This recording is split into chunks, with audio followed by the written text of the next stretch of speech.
कहानी के इस पार्ट में हम ये देखते हैं कि फूफाई थोड़ा सा परेशान होता है। तभी वहाँ पर गू आ जाता है और फूफाई गू से सब पूछने की कोशिश करता है कि आज उसका दिन मोमो के साथ कैसा गया। फूफाई गू से ये भी कहता है कि क्या उसे नहीं लगता कि मोमो बहुत ही सुंदर है, पर गू कुछ जवाब नहीं देता। तभी गू फ्लैशबैक में चला जाता है जहाँ बस में बैठे हुए मोमो बार बार ही गू के कंधे पर सो रही थी।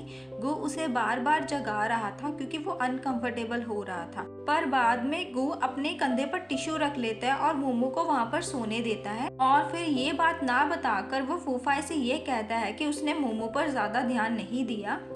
घर आकर मोमो अपनी फ्रेंड्स को गू के बारे में बताती है, पर वो उसका नाम नहीं बताती। तो मैंग उसे उस लड़के का नाम पूछती है। जब मोमो उसे बताती है कि वो गू नाम का बंदा है, तो सारी गर्ल्स हैरान हो जाती है क्योंकि गू अपनी पढ़ाई के लिए पूरे कॉलेज में फेमस था। इसके बाद मोमो प्रोफेसर सियोन से मिलने के लिए जाती है क्योंकि प्रोफेसर सियोन ये थे जो उसको प्रोफेसर जैंग के पास लेकर जाते। और जब प्रोफेसर सियोन प्रोफेसर जैंग के पास मोमो को ले जाते हैं तो मोमो उन्हें सारी बात उस दिन की बताती है। तो प्रोफेसर जैंग उसे एक पेपर देते हैं जो कि उसने गू से सॉल्व करवाना था, और वो पेपर लेकर मोमो बहुत ही खुश हो जाती है। और उसके बाद जब वो जा रही होती है तो उसे वहाँ पर फूफाई मिल जाता है और फूफाई को वो सारी बात बता देती है। तो और उसे ये कहती है कि वो उसे कन्विंस कर लेगी ये पेपर सॉल्व करवाने के लिए। तभी फूफाई उसको गू से मिलाने के लिए ले जाता है। गू अपनी लैब में बैठा हुआ कुछ एक्सपेरिमेंट कर रहा होता है और उसको देखकर तो मोमो बस देखती ही रह जाती है। वो बहुत ही ज़्यादा हैंडसम लग रहा होता है और उसके पास जाकर उसे ये कहती है कि तुम ये पेपर सॉल्व कर देना। पहले तो गू मना कर देता है, पर वो बार बार उसे बोलती है कि तुमसे ये नहीं हो पाएगा, तुम इसी वजह से नहीं कर रहे हो ना। अब ये बात सुनकर ऐसे कैसे गू उसे जाने देता पेपर सॉल्व करे बिना। वो उसे पेपर सॉल्व करने के लिए पेपर ले लेता है और बैठकर उसे सॉल्व करने लग जाता है। मोमो बहुत ही खुश हो रही होती है। इक्वेशन सॉल्व करते हुए रात बहुत ज़्यादा हो गई थी, तो ये तीनों रेस्टोरेंट में खाना खाने आए थे। वहाँ पर फूफाई अपने फ़ोन पर ही बिजी था और कॉल में लगा हुआ था। ये सब देखकर मोमो को अच्छा नहीं लग रहा था और वो ड्रिंक पर ड्रिंक किए जा रही थी। एक्चुअल में मोमो थोड़ा थोड़ा लाइक करती थी फूफाई को, पर फूफाई उसे लाइक नहीं करता था। तभी वहाँ पर प्रोफेसर सियोन आ जाते हैं और प्रोफेसर सियोन आकर गू और मोमो को जब इकट्ठे देखते हैं तो ये बोलते हैं कि तुम लोग डेट पर आए हो। तो गू हाँ में जवाब देता है। ये सुनकर फूफाई हैरान हो जाता है। मोमो ने बहुत ही ज़्यादा ड्रिंक कर ली थी तो उसे अच्छे से चला भी नहीं जा रहा था। नशे की हालत में वो फूफाई को बहुत ही बुरी वाली बातें बोलती है और घमंडी भी बोलती है, तो फूफाई को अच्छा नहीं लगता। उसके जाने के बाद फूफाई गू से पूछता है कि क्या तुम बॉयफ्रेंड और गर्लफ्रेंड हो, तो गू से सारी बात सच सच बता देता है। इसके बाद फूफाई पुरानी बातें याद करने लग जाता है कि जब वो लोग स्कूल में थे तो पूरी क्लास की गर्ल्स को इम्प्रेस करने के लिए ही उसने मोमो के साथ फ्रेंडशिप करी थी। और जब ये बात मोमो को पता चलती है तो मोमो उससे बात करना ही बंद कर देती है। जब मोमो सो रही होती है तो उसका कॉल आ रही होती है, तो मैंग उसे बताती है कि तुम्हारी कॉल आ रही है। और जब मोमो कॉल उठाती है तो उसे उस कंपनी से ही कॉल आया होता है जहाँ पर उसने रिज्यूमे सबमिट करा था। एक्चुअली में उसकी सिलेक्शन हो गई थी और कुछ डिस्कशन के लिए उसे वहाँ पर बुला रहे थे। तो मोमो भी फटाफट से तैयार होने के लिए उठ जाती है। बाहर खड़ा हुआ फूफाई उसकी वेट कर रहा होता है। मैंग जब आती है तो वो मोमो के बारे में उससे पूछता है। मैंग उसे बताती है कि मोमो अभी आ ही रही है तैयार होके। तभी वहाँ पर मोमो आ जाती है। मोमो फूफाई से पूछती है कि कल नशे की हालत में उसने कुछ उल्टा सीधा तो नहीं बोल दिया। तो फूफाई उसे सच नहीं बताता, बल्कि वो उल्टी सीधी हरकतें करके उसे ये बताता है कि तुम ये सब कर रही थी कल। ये सब देखकर मोमो को गुस्सा आ रहा था। इसके बाद प्रोफेसर जैंग गू को अपने पास बुलाते हैं और ये कहते हैं कि जो पेपर उसने सॉल्व करा था बस पूरे कॉलेज में 2 ही लड़के उसको सॉल्व कर पाए हैं। और वो रेडी हो जाते हैं गू को अपनी क्लास में लेने के लिए।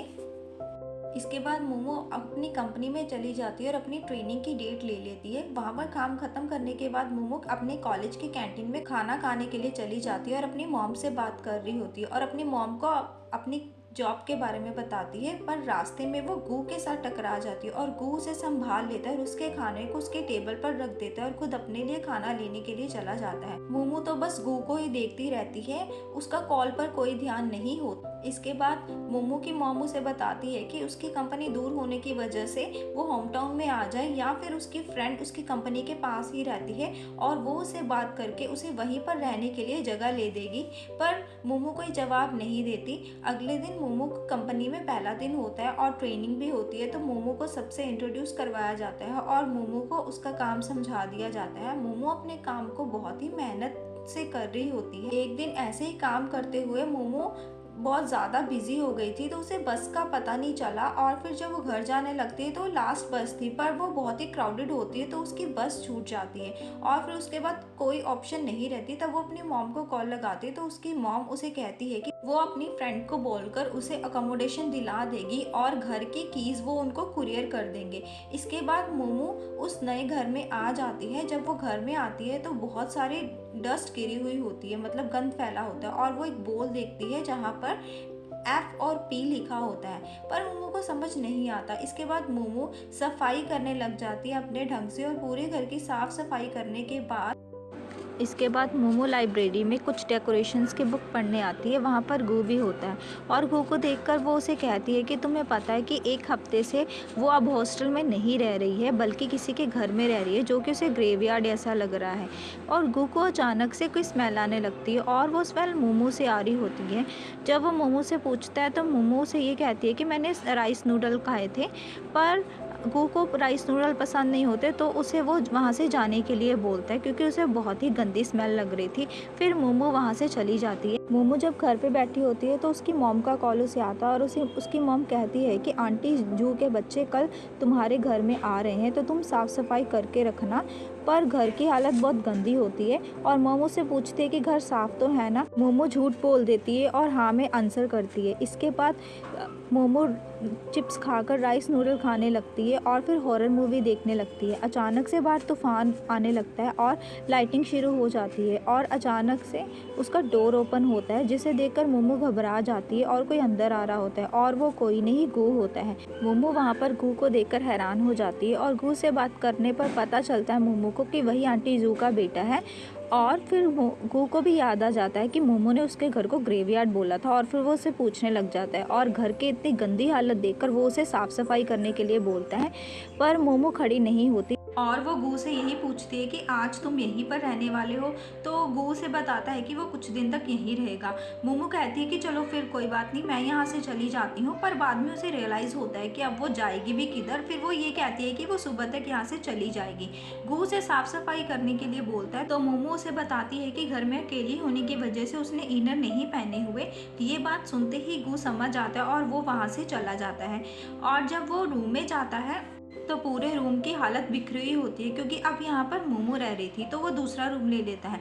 इसके बाद दोनों ही साफ़ सफाई में लग जाते हैं और सफाई करते टाइम दोनों ने ही राइस नूडल को छुआ था, तो दोनों के कपड़ों से स्मेल आने लग जाती है और दोनों ही नहाने का डिसाइड करते हैं। तो वो पहले नहाने के लिए बोलता है और वो नहाने के लिए चला जाता है। पर जब रिलैक्स होकर मोमो बैठती है तो उसे याद आता है कि उसके इनर्स वहीं बाहर पड़े सूख रहे हैं और वो फटाफट से अपने इनर को छुपाने की कोशिश करती है। नहाने के बाद जब वो ड्रायर कर रहा होता है तो उसे एक अजीब सी चीज़ दिखाई देती है बकेट में और वो मोमो के ब्रश के साथ उसे उठाता है तो उसे पता चल जाता है कि वो तो मोमो के इनर है। और फिर जब बाहर आता है तो वो मोमो से पूछता है कि तुम्हारे पास एक ही ब्रश था, और मोमो हाँ में जवाब देती है। तभी फिर वो अचानक से वहाँ से चला जाता है। जब मोमो बाथरूम में जाती है तो अपने ब्रश को वहाँ पर देखकर चिल्लाने लगती है। इसके बाद मोमो नहाकर जब बाहर आती है तो गू उसे एक ब्रश देता है। मोमो अपनी मॉम को कॉल लगाकर उन्हें कहती है कि आपने मुझे बताया क्यों नहीं कि आंटी जू का बेटा इतना बड़ा है और वो कल ही अपने हॉस्टल में चली जाएगी। तो उसकी मॉम उसे बताती है कि उनका बेटा कुछ ही दिनों में यहाँ से चला जाएगा, पर मोमो नहीं मानती। इसके बाद गू अपनी मॉम को कॉल लगाकर उन्हें कहता है कि आपने मुझे क्यों नहीं बताया कि इस घर में एक लड़की रह रही है। तो उसकी मॉम ये कहती है कि तुम्हें क्या फ़र्क पड़ता है कोई लड़की रह रही हो या लड़का, वैसे भी तुम्हें कौन सा इंटरेस्ट है लड़कियों में। इसके बाद गू अपने रूम में सोने के लिए चला जाता है पर उसको नींद नहीं आ रही होती, तो वो मोमो के रूम में जाता है और कहता है कि मुझे अपने रूम में ही नींद आती है। तो मोमो रूम एक्सचेंज करने के लिए मान जाती है और जैसे ही वो बाहर आती है उसने अपना पेट पकड़ा होता है तो गू से पूछता है कि तुम्हें क्या हुआ, तो मोमो उसे बताती है कि उसके पेट में दर्द हो रहा है। ये बात सुनते ही गू उसके लिए दवाई लेने चला जाता है और जैसे ही मोमो दवाई लेती है वो बेहोश हो जाती है। और ये देखकर गू डर जाता है और फटाफट एम्बुलेंस के लिए कॉल करता है और कहता है कि मैंने किसी को जहर दे दिया गलती से। तो एम्बुलेंस आने पर जब मोमो हॉस्पिटल जाती है तो चेकअप करने के बाद डॉक्टर उसे बताते हैं कि ये जहर की बात नहीं है, इसे बस थोड़ी सी गैस हो गई थी, इस वजह से ये बेहोश हो गई है। तो गू को थोड़ा सा रिलैक्स फील होता है। तो पास ही में एक छोटा बच्चा रो रहा होता है पेट दर्द के कारण। जब डॉक्टर उसे चेक करते हैं तो उसके पेरेंट्स को बताते हैं कि ये बिल्कुल ठीक है, पर वो बच्चा बहुत ज़्यादा रो रहा होता है। तो उसके फादर देखकर ये कहते हैं कि ये तो दर्द के मारे तड़प रहा है और तुम बोल रहे हो कि ये बिल्कुल ठीक है। और गुस्से में आकर उस लड़के के फादर चीज़ें उठाकर डॉक्टर के ऊपर फेंकने लगते हैं, जिस वजह से कुछ चीज़ें गलती से मोमो के ऊपर जाने लगती थी। तो गू फटाफट से मोमो को कवर कर लेता है और अचानक से मोमो की आंखें खुल जाती है और वो गू को ही देखने लग जाती है। फिर गू भी उसको देखने लग जाता है। ये सीन थोड़ा सा रोमांटिक हो जाता है।